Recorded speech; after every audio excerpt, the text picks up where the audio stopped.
All right, welcome into another episode of News4JAGs podcast. Jamal St here alongside Justin Barney. Jaguars got a win. Victory Monday for the first time in a long time. Man, it has been a while. It has been a struggle this year. Was not pretty, but they got it done. 10-6 at Tennessee, and it's kind of hard to be excited about it, right? Anytime you beat your rival, Titans, that's good. Yes. But in the long run, you wind up hurting yourself. Was I the only one that when the Titans had 6 was not confident that the Jaguars would make it past there? It felt insurmountable. Okay. Yes. It felt like a lead that was with Mac Jones there. You just didn't know it would be in reach. But Will Levis stinks. Don't say that too loud. The Titans need to continue to invest in him. That's true. That's right. true. But invest in Will Levis. Time. So the Titans, at least they only have a second-round pick tied up in Will Levis, so they can, they could draft a quarterback high. And so Jacksonville, Mac Jones is going to be a free agent next year. He's not going to be back. You hope Trevor's back and healthy, so you're in better position as a Jaguar, I think, than you are as a Titan. Is it bad I got a little too much joy out of watching Calvin Ridley run out of bounds on third down? No, I felt the same. There was so much, just for the guy to go on, who went online and immediately went to talking trash. After the way last year went down, for him to be the guy that really, cost his team. Yeah, I looked at that play again, and I thought, his momentum carried him out of bounds, but I thought he had at least a couple feet to make an adjustment instead of running out of bounds. I don't know what Calvin thought. He could have stuck the ball out, tried. Yeah. Sweet they justice. Asked him about it after the game, and he said something about he thought they were in cover 2, and he thought a corner was on him. I'm like, but there was nobody. No, he there. Could have at least made a play for the first down marker. But sweet justice for that. BTJ had a good second half. That's right. Calvin Ridley, basically the guy who's ascended to the spot Ridley occupied last year, had a far superior game than the overpriced Calvin Ridley. Man. $22 million a year on average? Not worth it. I'm taking BTJ over Calvin. 100%.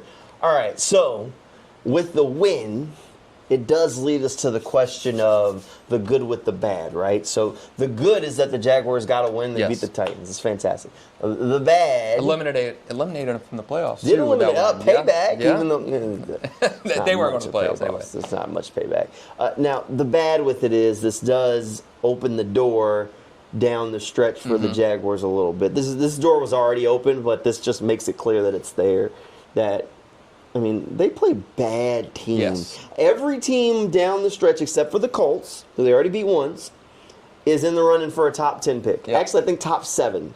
So you're playing the Jets, who have stunk with Aaron Rodgers this year, already fired their coach. You're playing the Raiders, who have been terrible. Aiden O'Connell got carted off on Sunday, so you're probably going to see Desmond Ridder leading the way because Gardner Minshew also hurt, and there's questions on whether or not Antonio Pierce is going to get a year or two. And then you're also playing the Titans again, who you just squeaked out a win against, who aren't very good either. So you got all 3 of them plus the Colts. There's a world where the Jaguars finish with 7 wins. 7 wins. There's a world where the Jaguars finish with 7 wins. Sadly, there is. And as astronomical as that sounds, it's a real possibility. Yes, there is. And that the front part of the schedule before the bye week was absolutely loaded. You played the Lions, the Eagles, the Texans twice. You played a lot of good teams. And, I don't know what to say. The back half of the schedule should not give fans, Shad Khan, any hope at all that Doug Pederson and Trent Baalke should be in charge next year. I do not get enamored with a potential running of a 5-game winning streak because you need to have a clear focus that change needs to happen. I don't care what happens. If they finish 7-10, you still got to sweep. I did the quick math yesterday. If they finish 7-10, that will be by far the most successful 3-year period of Shad Khan's ownership. By far. Come on now. It's tough for me to believe that he's going to axe the guys that got him there. Come on. You can't do that. I'm just throwing it out there that wins have been hard to come by, and if they go 9-9-7, I don't know. I would still, yes, I do think that, yes, they need change. And if anything, finishing with 7 wins with this, like, horrid stretch should just, like, hammer home how bad they were early in the season, that you still weren't in contention. And when you had this horrendous schedule down the back half of your back half of the year. It's a strange spot that the Jaguars now find themselves in, where you're almost like Shad Khan's patience opens the door for coaches, but his patience also will infuriate some people. Yes. And now, because he has been patient, and everybody wanted him to go ahead and move on from Doug earlier, where then if they did go on this run down the stretches with an interim coach and you feel okay, he decided not to do that.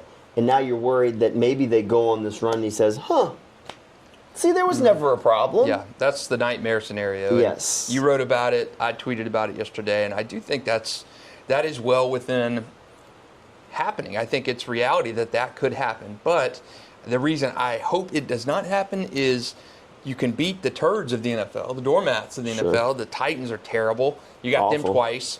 Indy is solid.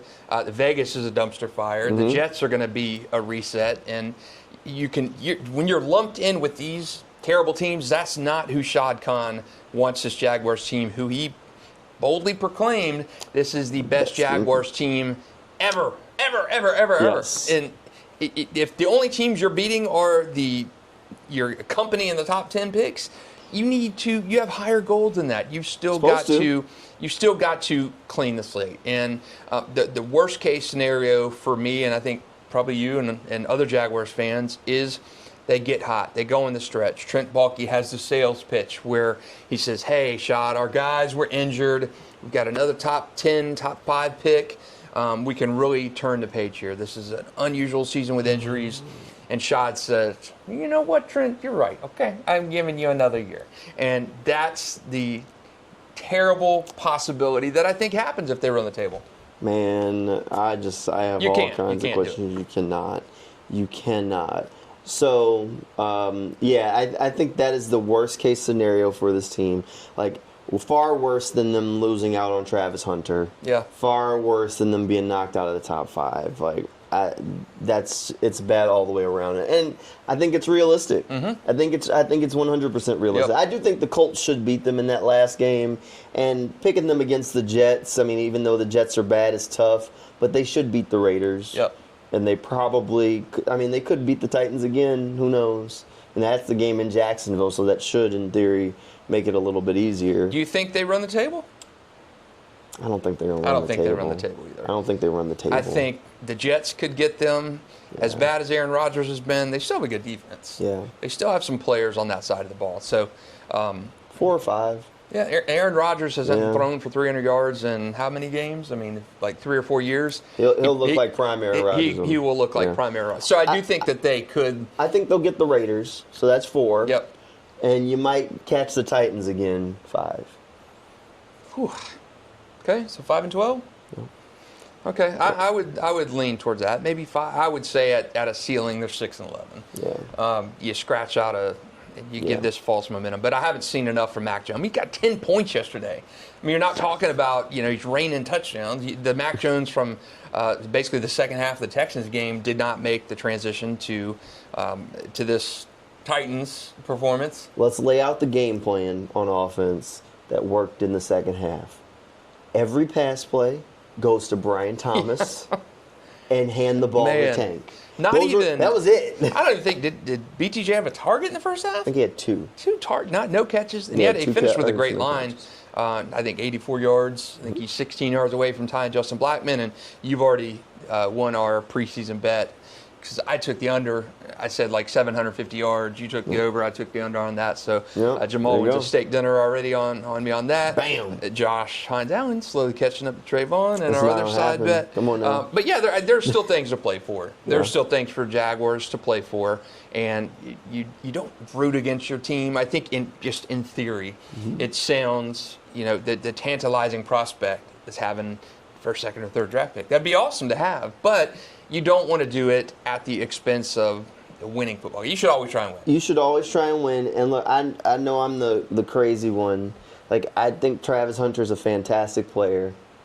I just think having him in Jacksonville and giving them the problem of, like, where do you play this guy and do you play him both ways is like, it's destined to end badly. Like, I don't know any other way to put it. It is destined to end badly. Why? Is there history? Is there a history? 60 pounds. And you want to play in college, he's surviving doing it. He is not going to survive playing full-time both ways in the NFL. And if there's any team that would sign up to say, yeah, you can do it full-time both ways. No way. It's not going to happen. It would be the Jaguars, though. If there was one team that he could convince he could, it would be the Jags. And so just avoid the problem because he wouldn't survive. No, and you look at, to me, Charles Woodson's one of the best defensive players I've ever seen in college. Yes. I don't think he's Charles Woodson, but I mean, he's X as a receiver. There's no way Charles Woodson could have played all-pro cornerback level in the NFL and thrown in the aspect of being a receiver. The wear and tear on your body, especially nowadays, a 17th game, I think the duality of it and how exciting the possibility is, seeing what he's done in college is awesome, but I do think Travis Hunter will get to a point in the NFL, whether it's after year one or whether an injury happens, I think he's going to have to specialize. And Jacksonville has too many holes to spend on just him. You can put him on one spot and then play him a couple of downs. He can do what Mike Vrabel did with the Patriots, playing linebacker and then some spot tight end duty. J.J. Watt's done it. I mean, Jeffrey Simmons did it for the Titans. On you can do that. Yes. But you're not going to be an every series offense, every series defense guy in the NFL. No, not going to do it. Just avoid them that headache, and I'm just fine with that. But we're not. I still think you don't take Travis Hunter, even if you're high in the draft. You pick Travis Hunter? I mean, who are you going with? They have so many other. I mean, they holes. just paid Walker. Would you take a? I probably would take an offensive lineman. Yeah, I would maybe. I mean, the defensive tackle from Michigan, Mason Graham's good if they were at one, but I don't know if we'll see how that whole thing comes together. He's impactful. Yeah. I think he could help. I mean, now in the latest draft order, they're at 5. So you figure the Giants and the Raiders are going quarterback. Yep. So Giants, Raiders are quarterback. You say Travis Hunter's probably gone, and then for sake of conversation, let's say Will Campbell from LSU's gone. So you're sitting on the clock, and you can pick Will Johnson, the cornerback from Michigan. Okay. Nice consolation prize. You can pick Tatori McMillan, the wide receiver from Arizona State. Or Arizona. Is he Arizona? He's Arizona. Or you can pick the defensive tackle from Michigan, Mason Graham. Oh, man, that's tough. Those three guys, I'm on the clock. Yep. Well, let's see. I think you got to get stronger on the defensive line for sure. Yep. Tyson Campbell, he's not shown he can stay healthy. I don't know. In that situation, I go defensive line or corner in that scenario. So the Michigan guys. Yeah, and I mean, look, that looks like the reality where they might be. We'll see. If they stack a couple more wins, they might find themselves picking a little bit farther down, and this isn't a draft you want to slide in. Before we got plenty of time to do draft stuff. So the last episode, I mentioned doing a fix your franchise here, but we'll put that off for a little bit since someone else just did it. I mentioned the Stock Exchange podcast that I check out. They actually just did the Jaguars fix your franchise. Oh, okay. So I'll spitball some of the things that they went through on there because they do a really good job, and just we can kind of chime in on where they're at. So they went with the head coach that Jaguars fans want, Ben Johnson. Okay. As their guy. It makes sense. I'm good there. And they mentioned, having Trevor Lawrence, having a new possible general manager coming in because you're probably not keeping Trent Baalke, some of the pieces plus that high draft pick and some flexibility as a reasoning for it, which all makes sense. Since they did that, I did want to chime in one other one, and just because I've been playing with this idea as I try and figure out who should be in the conversation for this head coach opening if it did become open. What would you think about Pete Carroll? Oh, man. Going to the retread. I mean, at some point, this team, and Pete Carroll's a short-term fix, right? He's, 5 years younger than Tom Coughlin? So he ain't coaching forever. To me, I think with going the old school guy route, whether it's Belichick, Pete Carroll. Well, Pete's not old school like Coughlin and Belichick. Older, when I'm talking an older coach, when you're talking about hiring that older coach, to me, I look back at how something like Shanahan worked out when he came back for Washington, right? Sure. I look at like a Joe Gibbs when he came back. Yeah. It just, you don't have that same success, whether the game has passed you by, whether you've been out of the game for a little bit of time.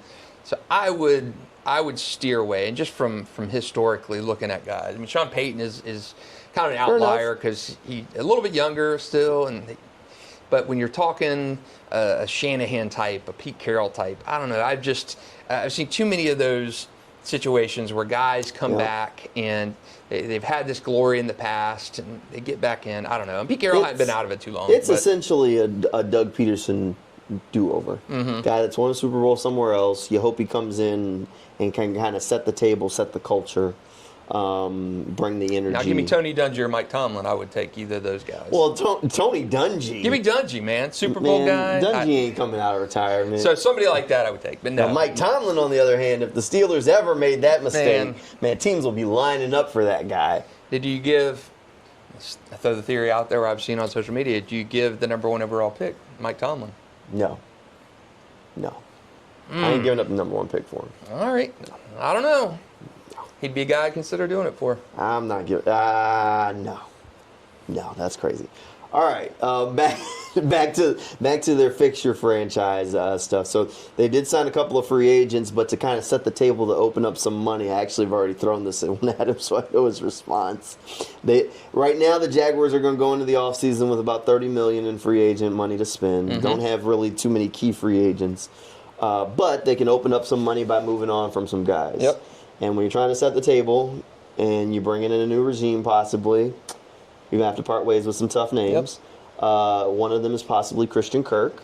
You cut him, label him a post-June 1 cut. That frees up about 15. And you do the same thing with Evan Ingram. That frees up another about 15. And then you go from $30 million to $60 million. That's tough. But a new regime did not sign Christian Kirk. They did not sign Evan Ingram. Those guys are well paid. They're getting older. I think that makes sense. I would have traded Christian Kirk at the deadline had he not been injured.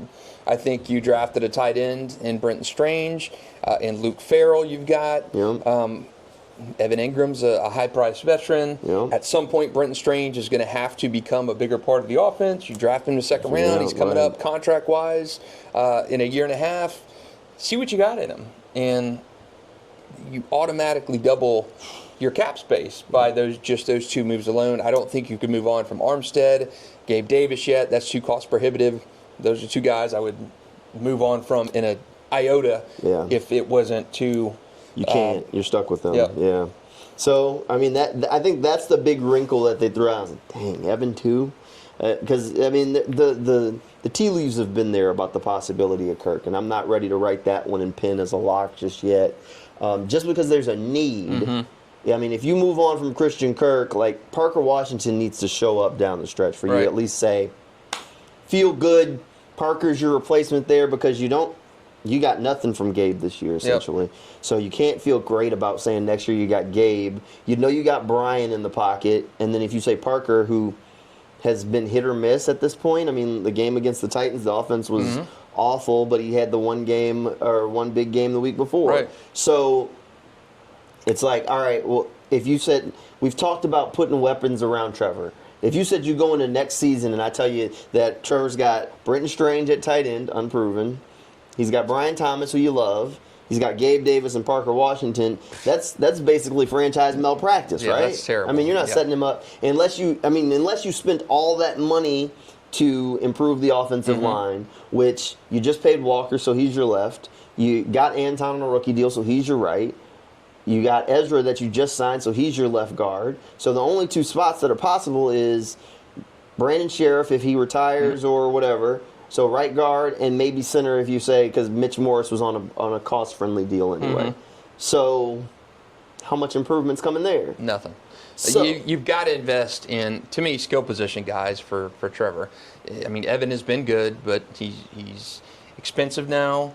getting older, and I would not be opposed to bringing Evan back because Brenton has not yet shown that. And I do think Parker is probably more apt to be able to step in and replace Christian Kirk with another offseason of seasoning and stuff, practice, getting those reps.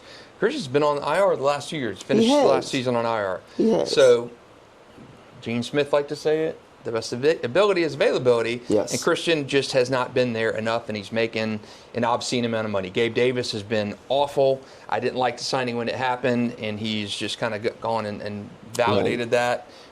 He dropped every pass. Just not a wise signing. I think you consider free agent receiver. I think you consider free receiver in the draft high to help Trevor, but you've got to get Trevor some help. I mean, he's thrown to Curly Moe and Larry in his times in the league. He's just not had a weapon. He's not had. I mean, his best season was 2022, and he wasn't getting sacked like a rag doll all the time. He had receivers he trusted, not the best receivers, but Zay had a career year. Yep. Marvin Jones Jr. on his last leg still had something to give. But, I mean, you got BTJ now, and that's it, really. And that's the problem. And you got to think about how the NFL works. Like, they're paying Gabe. Mm-hmm. They're going to want Gabe to play. Mm-hmm. So it's not like you can just say, all right, well, we're going to bring someone else in and sign somebody and bench Gabe. That's not. He's there regardless. He's going to be there and he's going to play. Yes. Unless he's hurt. So unless in this year, in Gabe's defense, he was never healthy. No. He was signed. No. He came into Jacksonville still banged up from his time in Buffalo. Right. Didn't he have off-season surgery of some kind? Yeah, he had some kind of off-season surgery, was resting throughout the off-season process. On training camp, he wore the sleeve the entire way. Just never looked He just full was not. go. He just wasn't. I don't think he was healthy the whole time. Now he's got knee surgery again. Yep. So you hope that, again, this is November when he was injured and everything. He's got 8 months to get back and rested and healthy, and hope that he's never going to be a number one receiver. BTJ next year is your number one. If Christian's back, he's your number two. To me, Gabe Davis is a 3 or a 4 at this point, even though you're paying him like a 1. Right. So, I mean, that's the problem. There are problems on this roster that they're going to have to figure out how to fix. And it's tough, so you have to free up some money to do it, and there's not a whole lot of places you can go to get that money. Yep. So I think the guys you named are 2 targets. You've got Brenton Strange behind him. Luke Farrell's still hanging out there. Yep. That's why they drafted Brenton. Yeah. That's why they drafted Brenton. And Brenton didn't play bad when Evan was hurt. He was a terrible draft pick. Yes. At second round last year when there were so many more. You had just paid Evan Ingram. I mean, you knew you were going to have to pay Evan. And then you draft a guy in the second round. To me, it was a luxury pick. It was. It was a terrible pick at the time, and he's just not justified it. No knock on Brenton. No. It's just it was not a wise decision. No, it definitely was not the probably the best use of resources at that time. But I mean, when Evan was hurt this year, Brenton Strange played well enough that it should give you some sort of confidence to say if that is the decision route you're going to go. Now, the one thing you are costing is leadership. I mean, those are 2 of the leaders on this football team, and now you're going to have to go a different route. So other people are going to have to step up into those vocal leadership kind of roles. Somebody got to do it. Yeah, somebody got to do it. They need that. Jacksonville lacks that. I think we've talked about this, whether on the pod or just with each other, but who's kind of the vocal guy? There's not. I mean, Trevor's not a vocal guy. No. Christian Kirk is not a vocal guy. Evan is more kind of he'll say things and he will kind of steady the ship. But you don't have a lot of those offense. Brian Thomas Jr. is not a vocal guy. Who on the offense is kind of your, for lack of a better term, your enforcer, your rallying cry. I mean, you've got guys in defense like that who I think Foye can step up. I think Josh, Trayvon is becoming that. But offense, who's your guy? Etienne's not a talker. Tank is not a talker. You've got to have one of those guys to be able to step up and kind of be that vocal leader. I just don't think there are any. Well, we'll see. I mean, we still got a couple of weeks left in this thing, getting ready for the Jets to come to town. It's going to be an interesting one. We'll see if the Jaguars can pull up the win. This is throwback week, right? Yeah. Yeah, right. 2-0 in the throwbacks. You got to pick the Jags for this week, right? That's right, yeah. 2-0 in the throwbacks. The Jets are terrible. I mean, look, the agenda is you want them to make the throwbacks the main uniform, so they have to win in the throwbacks. Yep. So then you can use the logic of get to 3-0. Yeah. Well, you won in the throwbacks, right? I love the throwbacks. Everybody does. During my era of Jaguars fandom was during the early years, the 95 through 98. Such good memories in town during that time. Been a long time. Man, it has definitely been a long time. All right, that'll pretty much do it for this episode of the News4JAGs podcast. We'll see what the Jaguars have in store for this week. The one thing you know, none of us know what the hell they have in store. That's exactly what we know. 3-10, and they could get to 7-10. I think just right now, I think they finish in this final 5-game stretch, throw out the Texas game. I think they are 3-2 over the 5. 3-2 in the last 5. So they're 1-0 right now.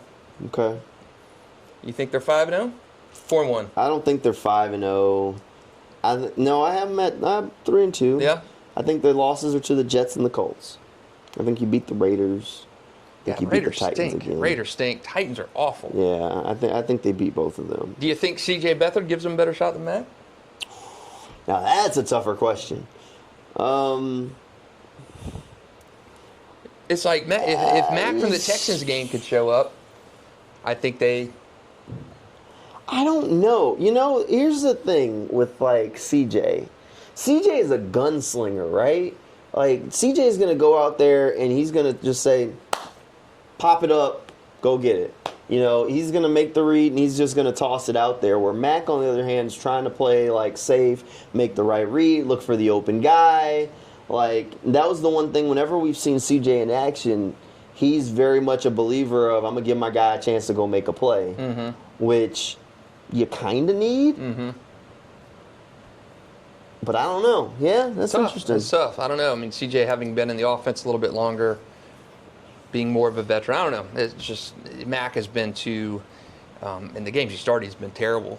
Yeah. I mean, terrible. I mean, the 12 quarters of starting, you've had a rushing touchdown by Mac Jones, and that's it. Yeah. In terms of what he's got. And Tank Bigsby had the rushing touchdown against the Titans. Mac's led him to field goals. It's where's Mac been from that Texans game? That's what Jacksonville needs to see if they're going to finish with any kind of pizzazz, because you struggled to score 10 points against Titans suck. Yeah. Titans are bad. Yeah. And you struggled. You were in a scoreless nothingness until the fourth quarter. I mean, Jacksonville looked terrible in that game behind Mac Jones. There are problems on that offense. Could be worse. Could have Will Levis. So there are positives. There are always positive, the small positives. Small victories. Small victories. All right, we'll see y'all next time on the next News4JAGs podcast.